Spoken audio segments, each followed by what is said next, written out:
making the headlines tonight.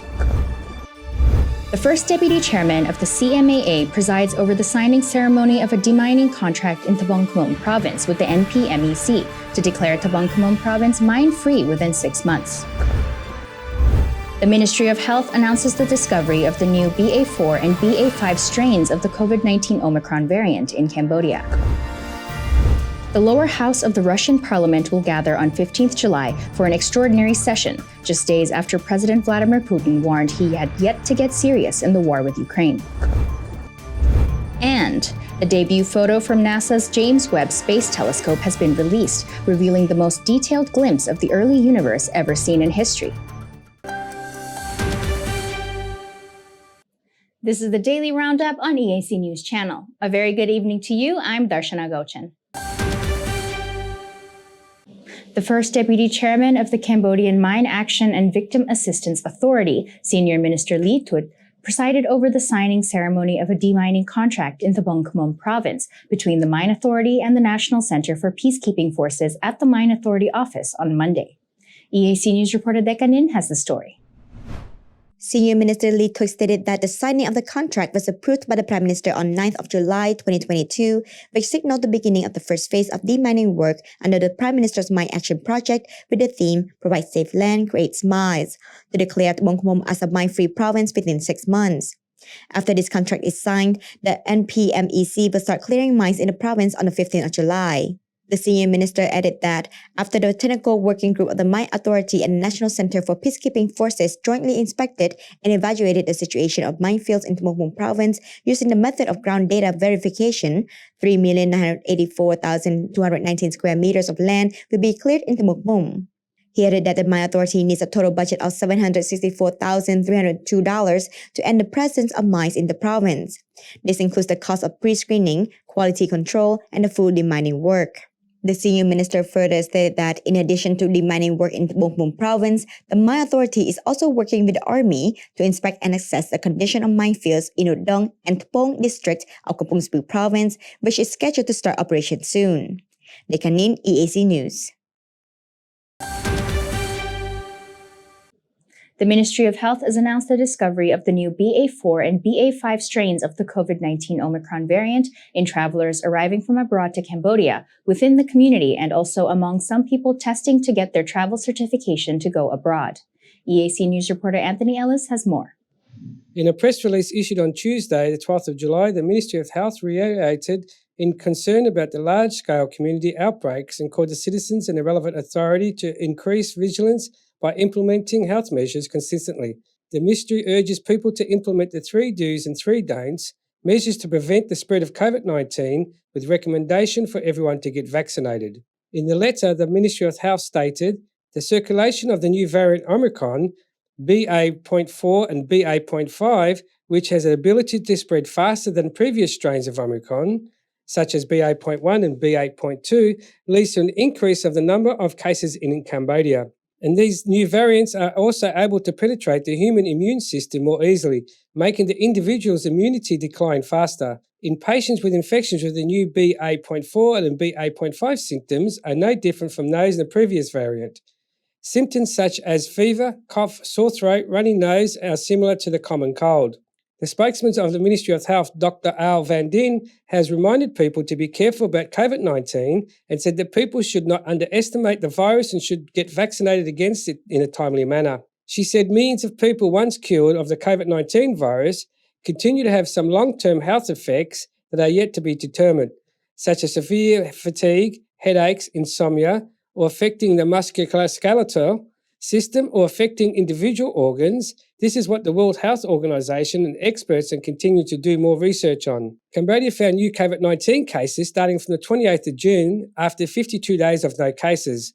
Prime Minister Hun Sen sent an urged voice message on the night of the 28th of June, urging people to take precautionary measures and to get everyone vaccinated to prevent the large-scale spread of COVID-19 once again.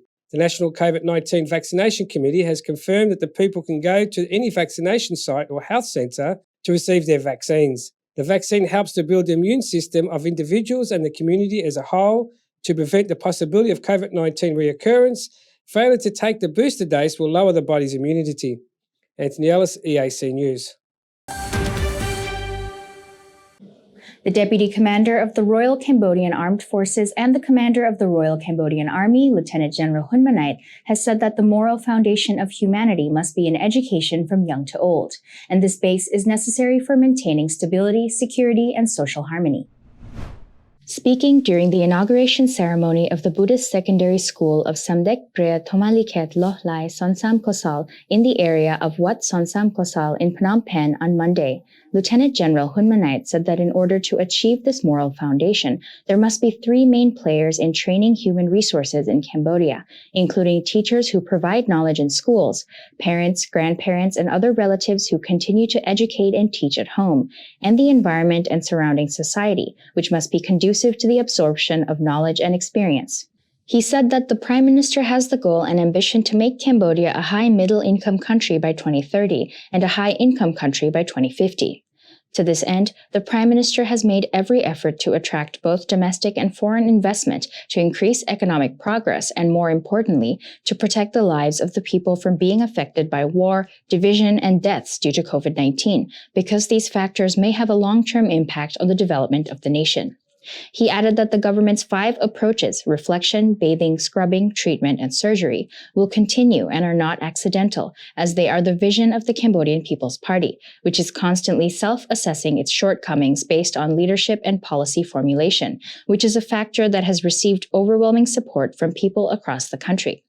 He continued that in this regard, the party has always strived to correct shortcomings, fortify its strengths in a timely manner, and to the best of its ability, gain further support and continue to be successful for the upcoming 2023 elections, to provide more opportunities for the Prime Minister to continue to lead with national interests at the heart, and to continue to serve the people toward continual happiness and swift development.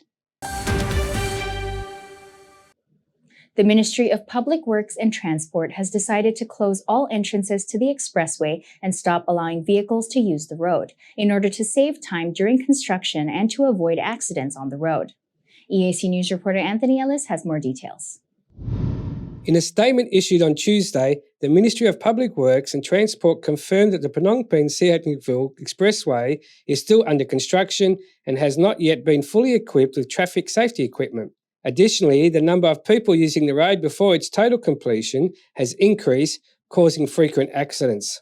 To avoid further accidents and to allow the construction company more time to complete the road, the Ministry has decided to stop all vehicles from accessing the expressway until it's completed. The letter issued by the Ministry states, "The Ministry of Public Works and Transport has ordered the construction company to close all entrances and exits without allowing all types of vehicles to access the expressway, except for vehicles serving the project and vehicles with requirement permits from the Ministry of Public Works and Transport from the time of this announcement." The decision of the Ministry comes after a series of accidents occurred on the expressway.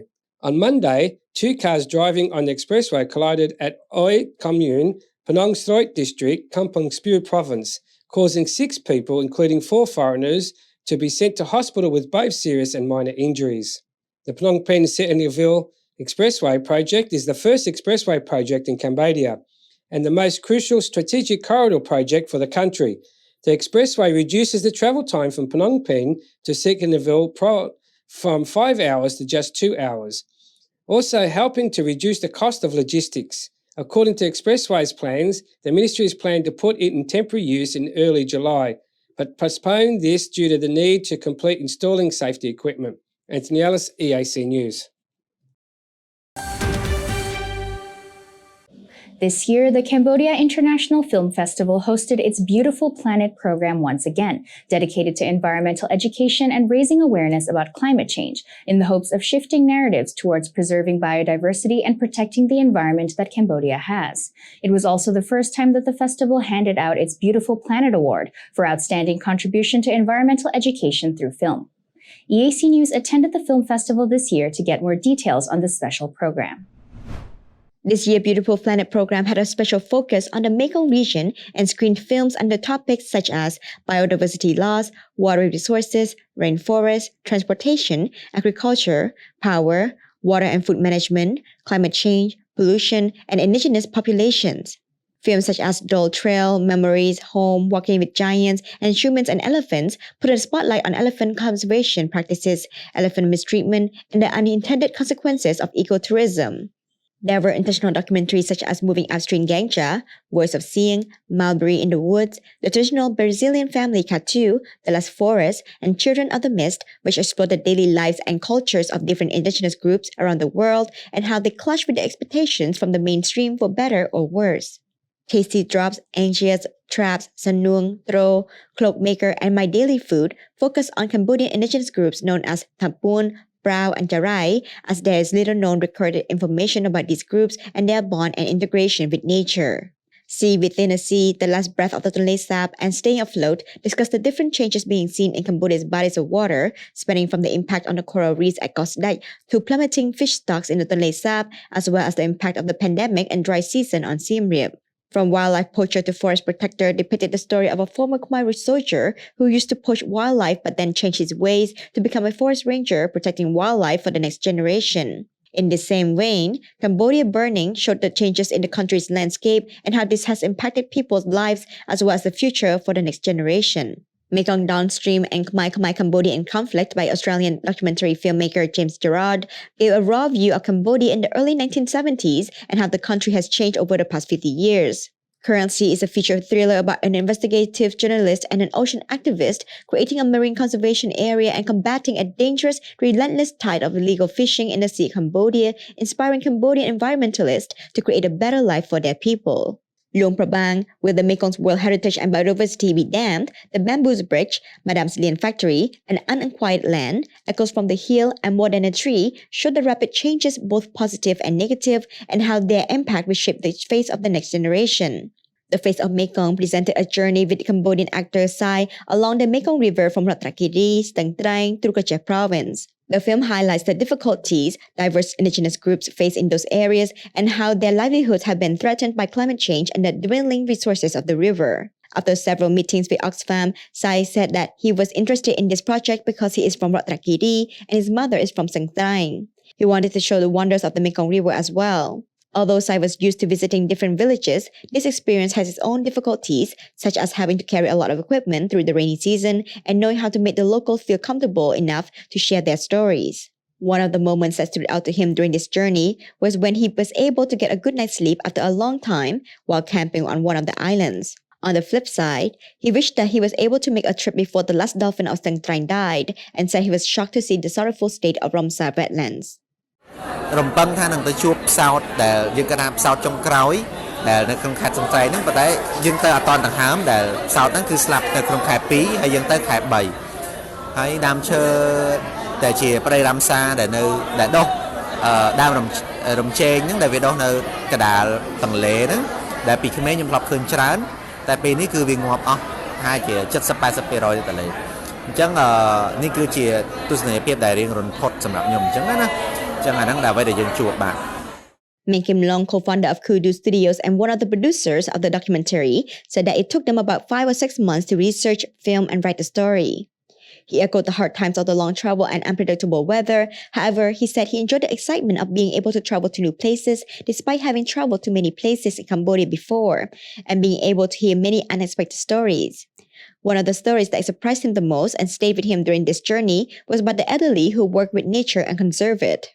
ខ្ញុំជួបចិត្តជាមួយសាច់រឿងរបស់ពួកគាត់ដូចជាពិសេសអង្គចាស់ចាស់ដែលគាត់មានវ័យអាយុ 60 70 តែគាត់បានប្រាប់សាច់រឿងរបៀបគាត់ធ្វើចការវិលជុំ 2 ឆ្នាំគាត់នៅកោះនេះ 2 ឆ្នាំគាត់នៅកោះនេះអញ្ចឹងគ្រប់ 8 ឆ្នាំគាត់វិលមកធ្វើកន្លែងហ្នឹងវិញឧបមាគាត់ប្រមូលផលឈើអីចឹងណាអញ្ចឹងមកថាគាត់កាប់ឈើប្រើប្រាស់ដូចគ្នាប៉ុន្តែគាត់មិនមែនកាប់មកកន្លែងដល់អស់ទេគាត់កាប់គាត់មានបរិមាណគាត់ត្រូវការហើយគាត់គ្រប់ 8 ឆ្នាំគាត់វិលមកកាប់វិញ sustainable វាមិនមែនកាប់ហើយមកប្រើអស់ទេ He added that the changing water levels have also impacted the quantity of fish and the living conditions of birds. When they started pre-production for the documentary, he said they were able to record birds perched on the trees, but during the actual production time with Sai, there were no more birds to be found. Visualizing the Mekong focused on a series of documentaries from first-time young Cambodian filmmakers who studied at the Bopana Center. Jak Kompong, Pillarless House, On the Boat on the River, and Diamond in the River follow the lives, traditions, and culture of the people in the lower Mekong, while The Heart of Ramsar, Green Hole, Following Dad's Path, The Treasure of Mekong, and Whose Shadow follow the lives of the people living in the upper Mekong region. The filmmakers and people featured in the film also echoed facing various predicaments because of the weather. Although the people who live along the Mekong are used to the rain and wind, the filmmakers were not. And in the 40 days they spent researching the topic before filming, they said they felt scared, especially when filming on boats. One filmmaker shared that even a pig on the boat was scared because of the weather. Sai hopes that after seeing these documentaries, the audience will become champions of the Mekong by disseminating the values of the river, spreading information about impactful issues, and working on finding solutions together. He stressed that this was important for everyone to do, even if these problems may not directly impact them as much as the people who are living along Mekong. Overall, there were many who joined the screenings, most of whom were students who came to see the local documentaries. Although we may increasingly see natural resources get misused and abused, it seems there is hope yet in our younger generations who are working towards protecting our beautiful planet.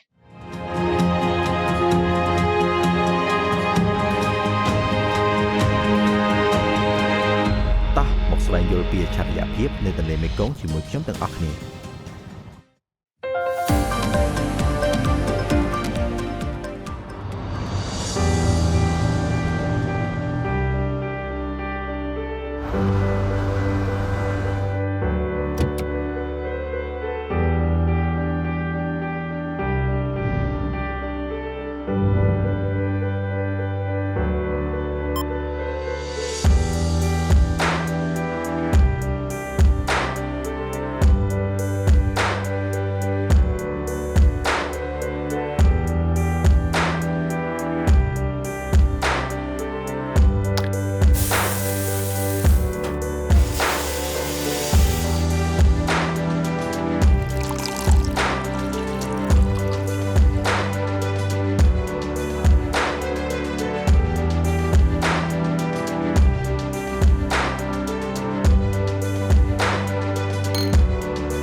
If it's happening and you need to know about it, you'll get it all right here. EAC News brings you updates and breaking news in English across all of our platforms and channels. The EAC News app, YouTube, Facebook, Telegram, Twitter, and our website www.eacnews.asia. Join me and the rest of the EAC News team every day on your favorite channels.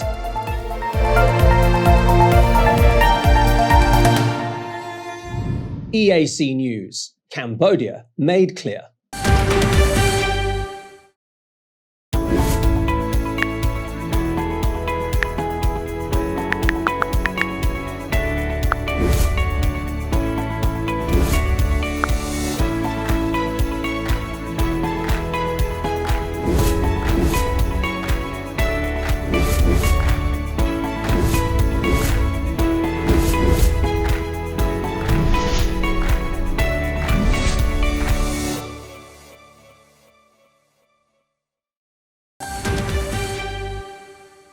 The lower house of the Russian parliament will gather on July 15th for an extraordinary session. Its council decided on Monday, just days after President Vladimir Putin warned that he had not even started to get serious in the war on Ukraine.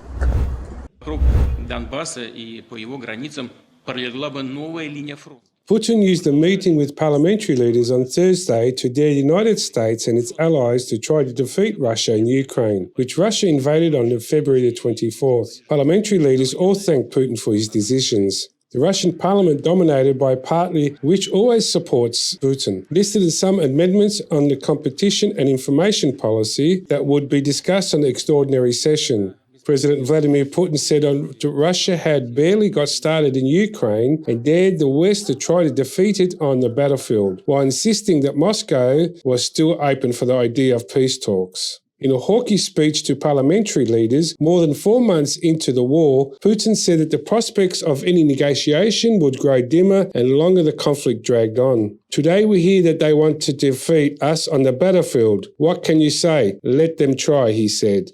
We have heard many times that the West wants to fight us to the last Ukraine. This is a tragedy for the Ukraine people that it seems that everything heading towards this. Putin said it was obvious that the Western sanctions were creating difficulties, but not at all what the intentors of the economic Bilzburg against Russia was counting on. So the Council discussed the agenda for the 15th. We plan to consider little than 60 issues, Vyacheslav said. He did not disclose that the issues were. The Communist Party said more than 80 draft laws would be discussed.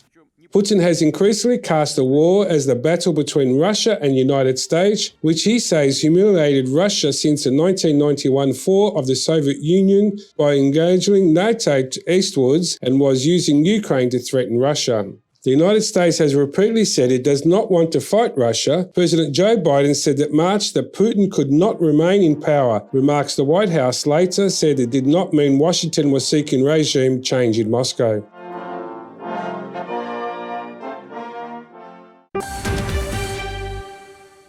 Let's have a look at today's finance. The CSX index is currently at 484.02 points, down 1.31 points or 0.27%. The National Bank of Cambodia's daily exchange rate is 4,083 Khmer Real to the USD. CBRE released their second quarter insights on Cambodia's market and the exploration of growth heading towards third and fourth quarter.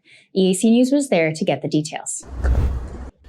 This follows on from the commercial presentation. CBRE Managing Director Lawrence Lennon and his team gave us an insight of the second quarter of Cambodia's property market and what to expect for the future. Lawrence explained during his presentation that the prominence of Cambodia as a manufacturing designation is on the rise, with about 7% of respondents stating that they have plans to enter the market. This shows about Malaysia, India and mainland China. In addition, less than 50% of those surveyed currently have existing presence in Cambodia. Lawrence believes Cambodia's garment industry will continue to hold strong potential in the market in the short term, representing 44% of exports from Cambodia. The development of agro-industry segments is real low-hanging fruit, with agriculture representing 24% of the GDP.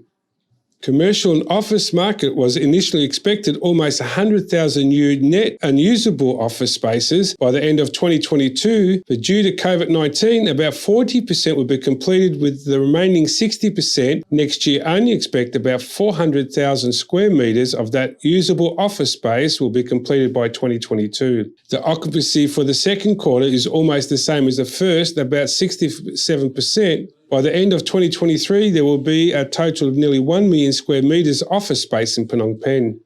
Office space outside Phnom Penh continue to feel the downward pressure in terms of the rent. Landlords offering 3% to 8.7% in order to catch up the tenants. Retail market occupancy rate picked up only slightly from 6% to 7%. In the next 6 months, we expect to see around 190,000 square metres, that is all spaces coming online, increasing the total supply of rental spaces by 30% to around 800,000 square metres. Most of this will be shopping malls, the main being Aeon 3 and Chitmong 271 Mega Mall. This year there has been 30 international and 16 local brands expansions opening up.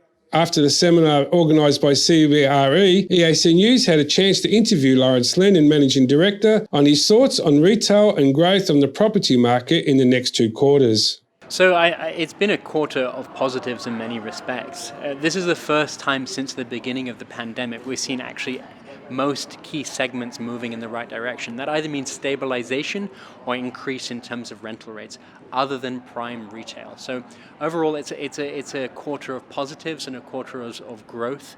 In terms of how things are going to develop for the foreseeable future, expect those rates to either stabilize or decrease to some extent. So we're seeing a lot of supply increasing in the office market and the retail market, and it's likely that increased competition is going to increase the likelihood of us seeing rental rates decrease to some extent. Without a doubt, we're going to see growth in most of those segments. It's just how short-term are you looking versus how long-term are you looking. There are going to be short-term challenges in the market, without a doubt, and that's just a reflection of of COVID-19 and the state of the global economy. Having said that, if we're looking on a 5-year basis, without a doubt, things are going to rebound. And it's just linked to those fundamentals that I mentioned before. In terms of an exciting and strong segment, as I mentioned, it's going to be the industrial and logistics segment, without a doubt. We also spoke about the growth in the industrial industry with the new Ford factory and garment factories opening up. Some of Cambodia's competitive advantages come down to things like the cost of land, the cost of labor, its location. It's right in the center of Southeast Asia. It's right in the center of ASEAN. So without a doubt, when it comes to even just servicing markets on our border, whether it's Thailand or Vietnam, there are going to be very strong opportunities when it comes to manufacturing. So without a doubt, it's likely that we'll see lots of growth in the short to mid-term. Overall, Lawrence mentioned there was some exciting things coming to happen in the future with Cambodia's economy. That's all the finance we have for today. Tune in tomorrow for more.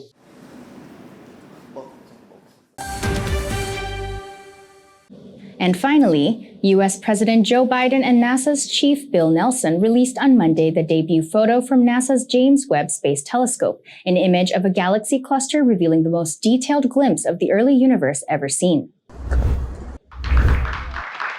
The White House sneak peek of Webb's first high-resolution full-color image came on the eve of a larger unveiling of photos and spectrographic data that NASA plans to showcase on Tuesday at the Goddard Space Flight Center in suburban Maryland. The image showcased by Biden and NASA Chief Bill Nelson showed the 4.6 billion-year-old galaxy cluster named SMACS 0723, whose combined mass acts as a gravitational lens, distorting space to greatly magnify the light coming from more distant galaxies behind it. Nelson said that the thousands of galaxies were captured in a tiny patch of the sky, roughly the size of a grain of sand, held at arm's length by someone standing on Earth. It was launched to space for NASA and its European and Canadian counterparts on Christmas Day 2021 from French Guiana on the northeastern coast of South America. The $9 billion Webb Observatory, the largest and most powerful space science telescope ever launched, was designed to peer through the cosmos to the dawn of the known universe, ushering in a revolutionary era of astronomical discovery. The highly anticipated release of its first imagery follows 6 months of remotely unfurling Webb's various components, aligning its mirrors, and calibrating instruments. Nothing beyond our capacity. Thank you for watching the Daily Roundup here on EAC News Channel. For more breaking news and updates, you can check out our website, eacnews.asia, or search EAC News on Telegram, Smart TV, or at your favorite app store. More from the EAC News team tomorrow night at 8 p.m. We will see you then.